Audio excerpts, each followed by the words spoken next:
یوم اقبال کی مناسبت سے سٹی ایجوکیشن بورڈ سیالکوٹ کے زیر اہتمام پروقار تقریب صوبائی وزیر محنت افرادی قوت Punjab chairman governing body city education board Muhammad Mansha Ullah but نے کہا کہ پنجاب کے 74 ورکرز ویلفیئر اسکولز میں اقبال شناسی کے لیے خصوصی پروگرام متعارف کروایا جائے گا، جہاں پر اقبال کو بطور مضمون نصاب میں شامل کیا جائے گا تاکہ نئی نسل اقبال کے آفاقی پیغام کو سمجھ سکے اور دنیا میں اپنا کھویا ہوا مقام حاصل کرنے کے لیے خود ہی لگن، محنت اور ایمانداری کو اپنا شعار بنا سکے۔ انہوں نے یہ بات city public school girls campus jail road Sialkot میں یوم اقبال کے موقع پر سٹی ایجوکیشن بورڈ سیالکوٹ کے زیر اہتمام منعقد ایک پروقار تقریب سے خطاب کرتے ہوئے کہی۔ صوبائی وزیر محمد منشا اللہ بٹ نے اپنے خطاب میں کہا کہ علامہ اقبال کے افکار ہماری نئی نسل کے لیے مشعل راہ ہیں۔ نوجوانوں کو چاہیے کہ اقبال کے فلسفہ خودی اور عمل کے پیغام کو اپنی زندگیوں کا حصہ بنائیں تاکہ وطن عزیز حقیقی معنوں میں ترقی اور خوشحالی کی راہ پر گامزن ہو سکے۔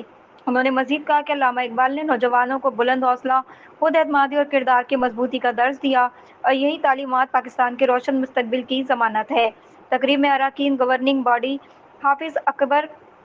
مانڈا، عثمان عارف شیخ، طاہر بٹ، پرنسپل تسنیم افضل بٹ، مقبول احمد سمیت معزز مہمانوں، استادوں اور طلباء کی بڑی تعداد نے شرکت کی۔ یوم اقبال کی مناسبت سے منعقد تقریب میں طلباء کے مابین اردو انگریزی تقریری مقابلے، کوئز پروگرام اور کلام اقبال پر خوبصورت ٹیبلو پیش کیے گئے جنہیں شرکاء نے بھرپور داد دی۔ آخر میں مقابلوں میں نمایاں کارکردگی دکھانے والی طلباء میں انعامات اور اسناد بھی تقسیم کی گئی، جبکہ تقریب کا اختتام دعا اور قومی ترانے پر ہوا۔